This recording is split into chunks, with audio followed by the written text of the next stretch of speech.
नमस्कार, आप देख रहे हैं के न्यूज की खास पेशकश जन संसद अभियान और मैं हूं आपके साथ परेश चतुर्वेदी। जन संसद का काफिला आज पहुंचा है प्रदेश के एक ऐसे लोकसभा क्षेत्र में जहां के लोगों को गरीबी का भी एहसास है और भूख का भी। बदहाली से निकलकर विकास की ऊंचाइयों तक पहुंचना यहां के लोगों के लिए सपना है। तो चलिए आज आपको लेकर चलते हैं बुंदेलखंड के बांदा लोकसभा क्षेत्र में, जिसकी बदहाली इस बात की ओर इशारा करती है कि बांदा पिछड़ेपन में बहुत आगे है। तो चलिए शुरू करते हैं आज का जन संसद अभियान।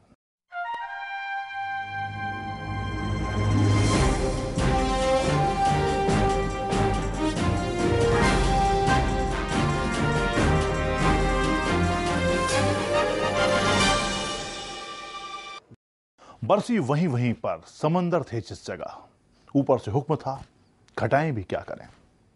बांदा एक ऐसा इलाका जहां ना बादल मेहरबान होते हैं और ना सरकार। एक ऐसा इलाका है जहां बिन पानी सब सून है। एक ऐसा इलाका जहां खेतों को तो छोड़िए, चुल्लू भर पानी के लिए संघर्ष करना पड़ता है। एक ऐसा इलाका जहां ना बिजली है और ना सड़क। एक ऐसा इलाका जहां ना रोजी रोटी है और ना ही रोजगार। और हकीकत तो यह है कि जिस इलाके को लेकर नेता वोटों की तिजारत करते हैं, उस इलाके के हाल पर वो तरस भी नहीं खाते।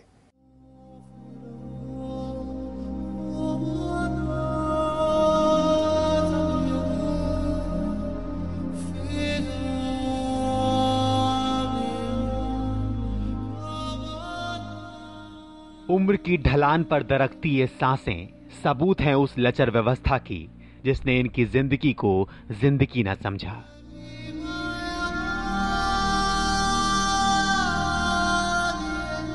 कहने को तो जितनी भी सरकारें आईं, सबने इनका हाथ पकड़कर चलने का दिलासा दिया, लेकिन बदलता वक्त सब कुछ बता गया कि सियासत के सिपाहियों का दिलासा महज राजनीति का ही एक षड्यंत्र था।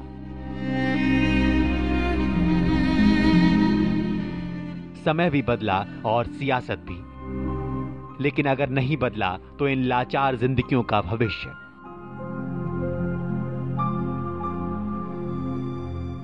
जिले के जोड़ने वाले रास्ते ध्वस्त हैं, कर्ज में डूबे किसान भुखमरी के कगार पर हैं।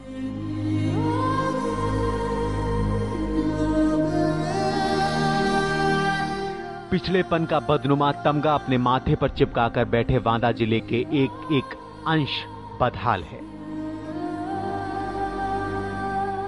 लेकिन भरोसे को भीख के रूप में देने वाले राजनेता ये नहीं समझते कि वायदों से जिंदगी नहीं चला करती। बुंदेलखंड में सड़कों का इतना बुरा हाल है कि चारों तरफ जो मुख्य मार्ग हैं, इलाहाबाद को जोड़ने वाले, कानपुर को जोड़ने वाले, सभी एकदम ध्वस्त पड़े हुए हैं। और जब तक सड़कें ही नहीं सही होंगी तो यहाँ फैक्ट्री लगाने का कोई मतलब ही नहीं।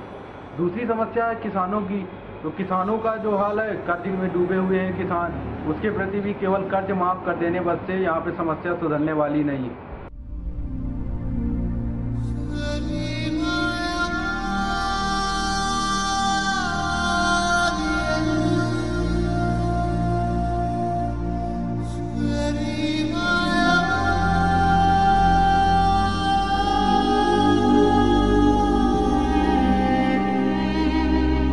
भुखमरी की कगार पर पहुंचकर दम तोड़ती जिंदगी बांदा के वासिंदों के दर्द की ऐसी कहानी है जिसकी सुध लेने के लिए राहत के उन रहनुमाओं के हाथ आज तक आगे नहीं बढ़े, जो हर कदम पर इनके साथ खड़े होने का दावा करते आए हैं।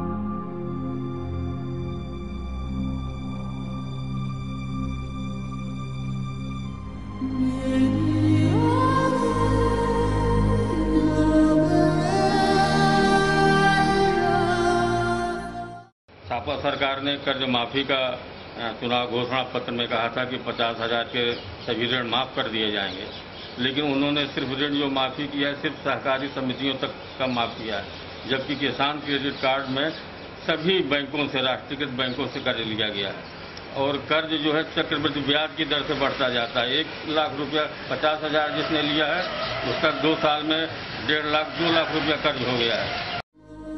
जिले में उद्योग के नाम पर कुछ भी नहीं है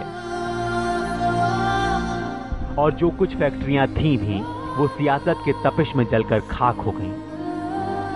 ग्रामीणों की उम्मीदों को जगाती हुई कुछ मिलें चालू भी करवाई गईं, लेकिन राजनीति का रंग उस पर भी असर दिखा गया।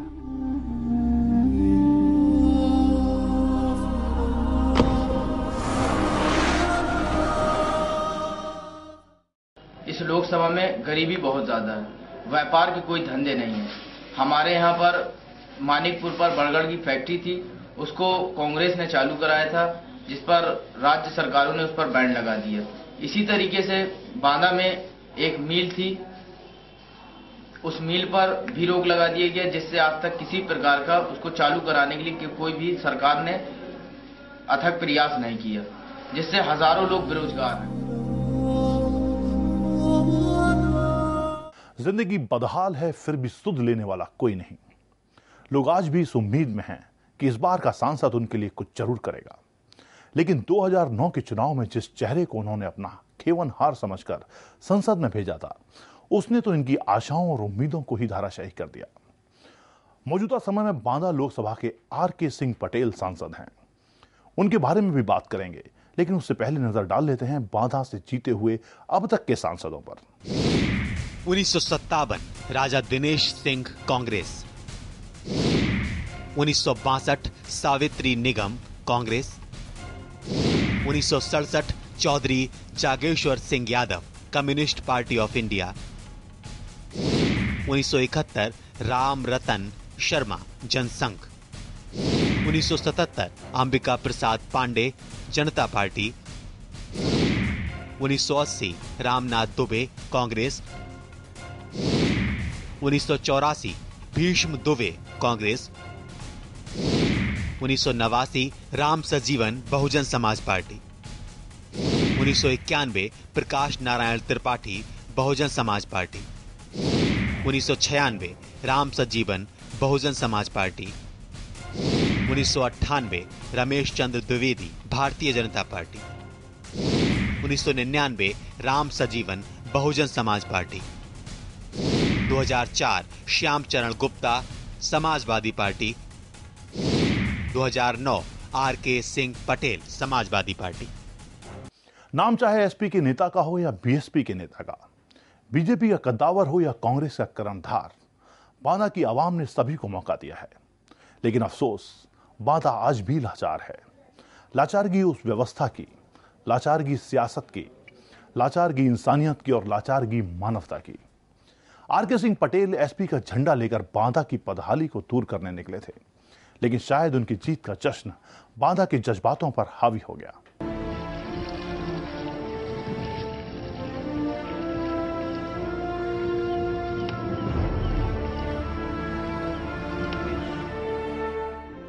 आर.के. सिंह पटेल बुंदेलखंड में एसपी का एक बड़ा चेहरा, लेकिन जिस भरोसे को जीतकर आर.के. सिंह पटेल दिल्ली पहुंचे थे, उससे बांदा की जनता की उम्मीदें जगी तो थीं, लेकिन कुछ ही महीनों बाद लोगों को एहसास हो गया कि इन 5 सालों में भी उनके क्षेत्र का कुछ भी नहीं होने वाला।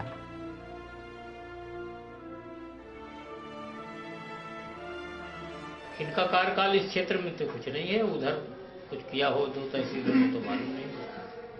बांदा क्षेत्र में कोई काम नहीं, नरैनी में कोई काम नहीं दिखाई देता, बवेरू में और बांदा में केवल इसलिए उनकी जीत हो गई थी कि सिंगल कैंडिडेट थे बैकवर्ड के। तो क्या इस बार फिर ये जीत हासिल कर पाएंगे? कतई नहीं।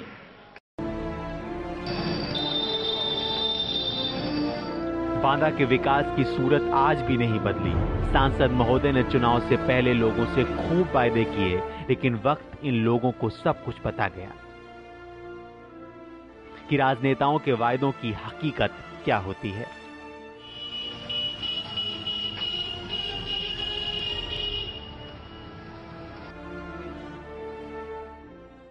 यहाँ पर किसी भी राजनीतिक पार्टी या किसी भी सांसद ने आज तक यहाँ के लोगों को व्यवसाय के लिए कभी ऐसा कोई कार्यक्रम नहीं किया गया, ना कोई ऐसे उद्योग धंधे को ले गए जिससे लोगों की क्रय शक्ति बढ़ सके, और वो गरीबी में ही पलते पूरा उनका जीवन नष्ट होता चला जाता है।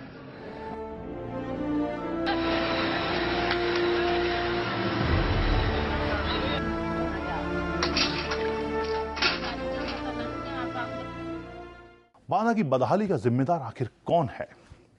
किसने बांदा को कभी आगे नहीं बढ़ने दिया? क्या राजनीति ने बांदा के विकास में दखलंदाजी की, या कुछ और है बांदा की बदहाली का कारण? ऐसे तमाम मुद्दों को आपके सामने रखेंगे। फिलहाल वक्त है एक ब्रेक का, जल्द लौटेंगे बांदा की कुछ और तस्वीरों के साथ। कहीं मत जाइएगा।